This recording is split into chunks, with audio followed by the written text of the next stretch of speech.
y en el 2006 pues esa empresa, debido a los problemas que hay en el país, pues cerró.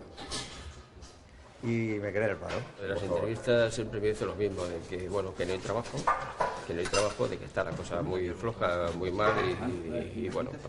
El futuro y la situación actual realmente la veo con incertidumbre, porque hay incertidumbre hoy sobre en qué trabajar, qué tipo de contratos, cuánto tiempo tienes que cotizar, porque hoy son 38,5, pero que me dice a mí que no va a haber 3 remodelaciones más del sistema de pensiones. Este trabajo, o sea, es como, si a un obrero le quieres tener poniendo ladrillos a los 70 años, eso es una barbaridad. Pero es que obligarle a más de 60 años es obligarle a morir en el Tajo.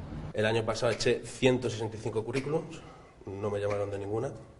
He estado buscando empleo y bueno, han ido saliendo algunas cosillas y algunas sustituciones y cosas, pero lo que es un trabajo así un poco más estable, nada. Y estaba ya desesperado por buscar trabajo y no encontraba y decidí apuntarme aquí en este curso del paro y me llamaron.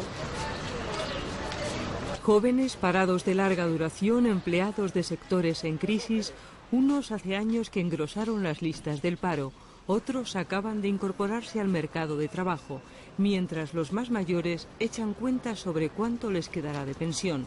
Son los auténticos protagonistas del acuerdo social y económico firmado por gobierno y agentes sociales. Un acuerdo que recupera el diálogo social roto tras la huelga de septiembre. Un pacto que da confianza a los mercados y esperan con incertidumbre los más de 4.200.000 parados.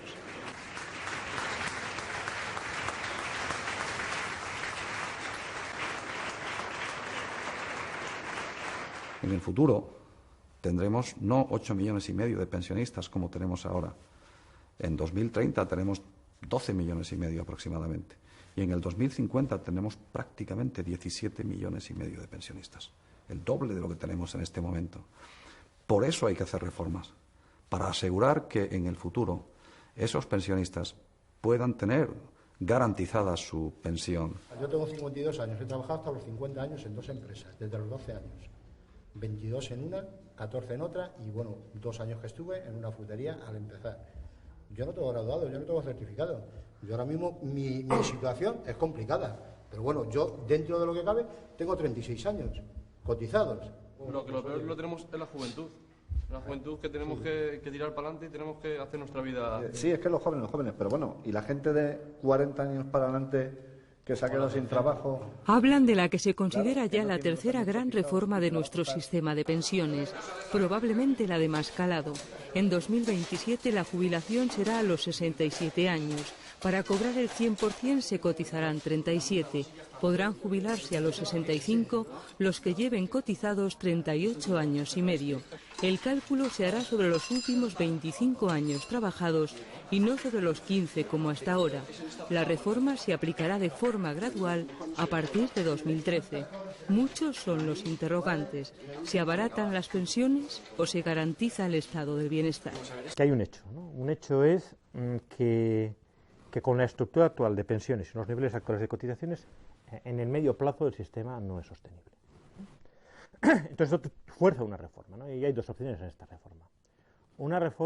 La solución más sencilla es bajemos las pensiones, mantengamos los ingresos hasta las pensiones.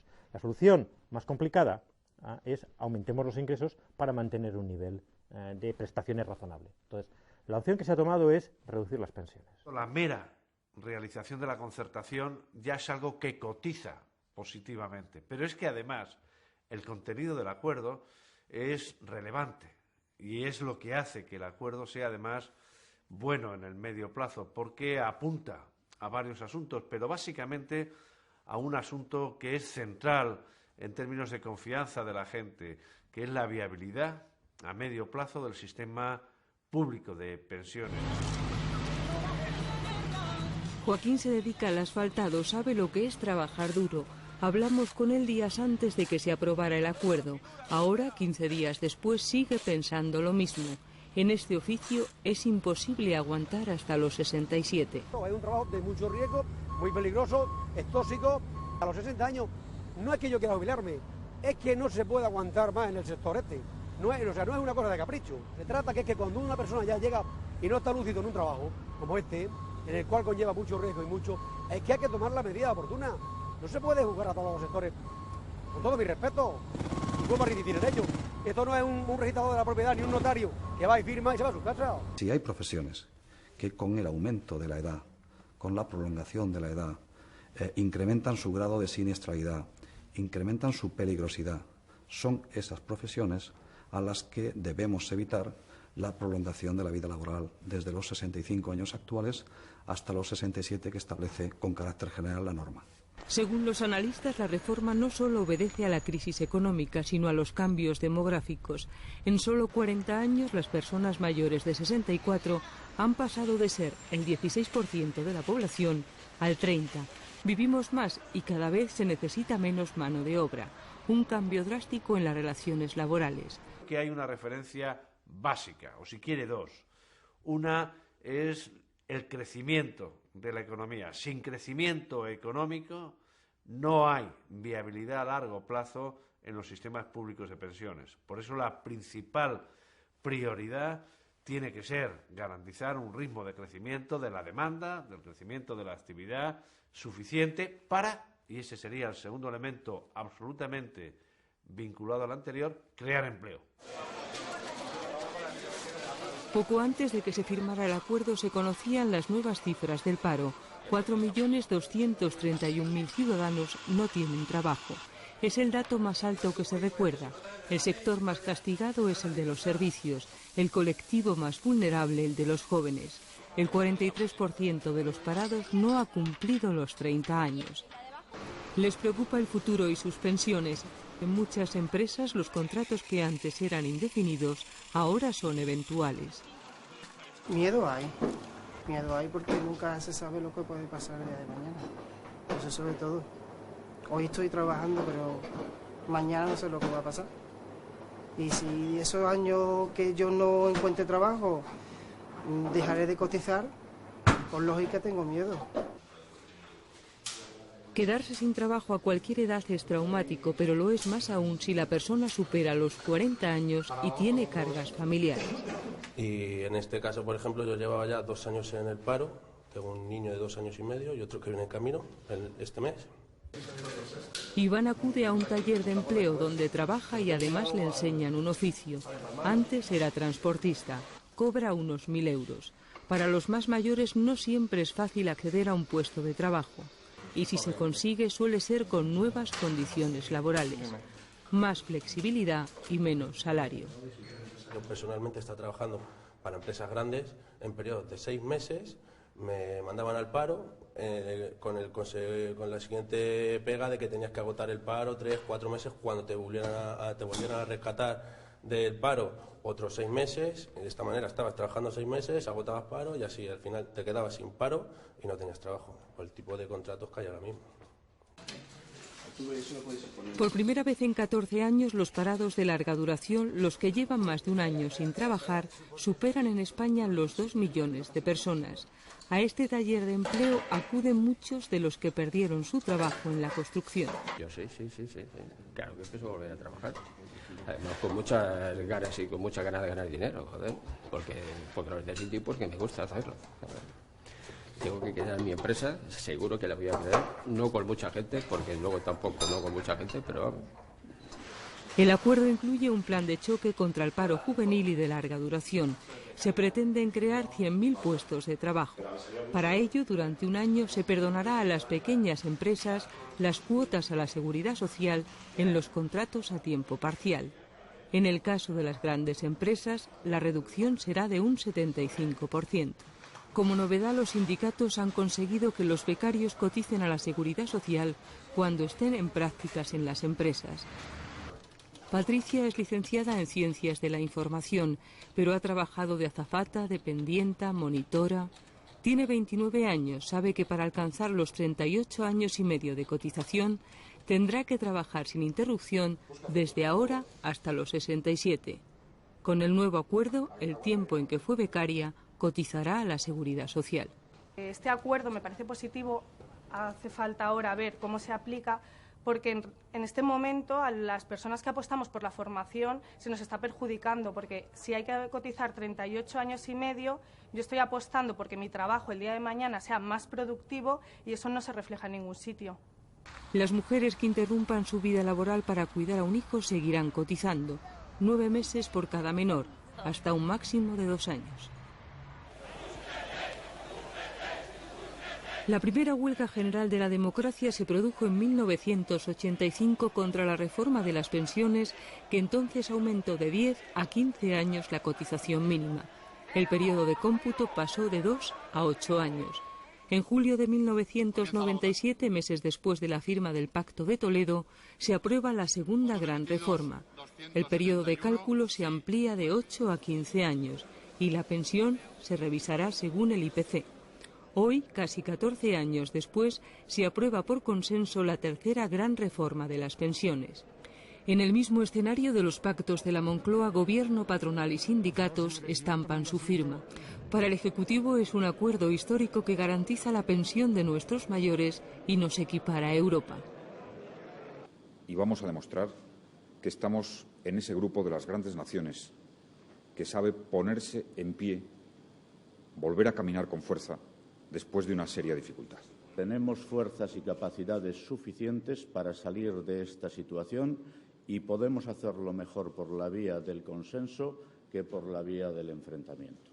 En nuestro caso no podemos entender esta fecha del 2 de febrero sin la fecha del 29 de septiembre, cuando tuvimos que convocar una huelga general. Los mercados bursátiles, la deuda soberana en los últimos días nos demuestran que la siembra es buena y la responsabilidad nuestra era, desde luego, llegar a este acuerdo, que es lo que hemos venido a hacer. Verán que no son solamente titulares, que hay contenido y que hay un compromiso para los pensionistas actuales, para los que estamos en el mundo laboral actualmente y para los jóvenes que vengan y que tengan empleo en el futuro. Es el resultado de una reforma que también ha hecho Europa, España con consenso, pero en Francia las movilizaciones llegaron a colapsar el país con la huelga del suministro de carburantes. Al final, el gobierno de Sarkozy retrasó la jubilación de los 60 a los 62, con un aumento del periodo de cotización a 41 años y medio en 2020. En el Reino Unido, para cobrar algo de pensión hay que haber cotizado al menos 30 años. Ahora los hombres se jubilan a los 65, las mujeres 5 años antes. A partir de 2020 todos a los 66 para ampliarlo a los 68.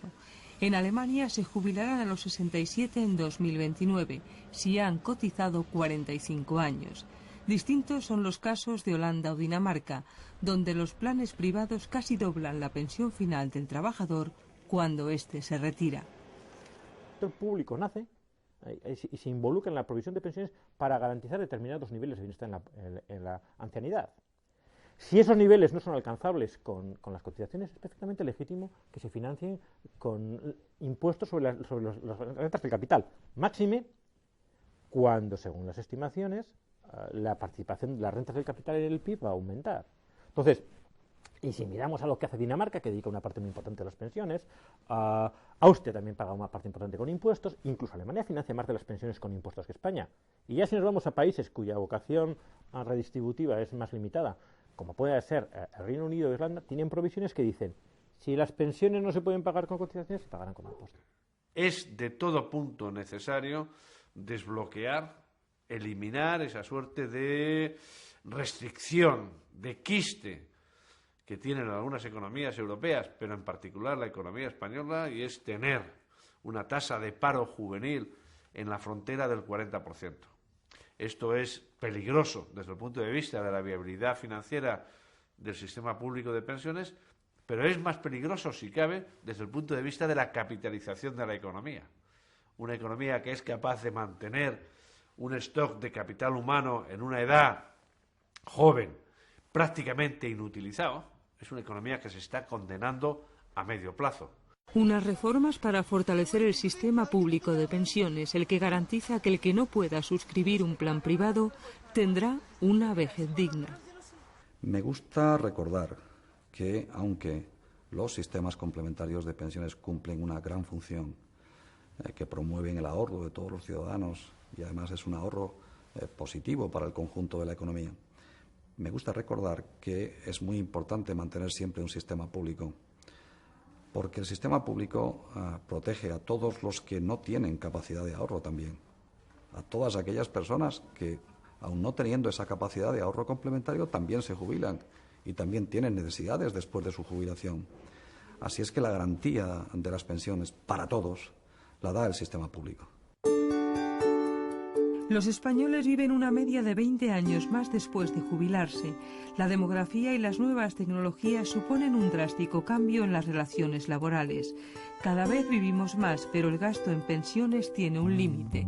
Tal vez por eso los sindicatos creen que la solución está en cambiar el mercado productivo y no el mercado laboral. La pensión pública es y será uno de los pilares del estado del bienestar.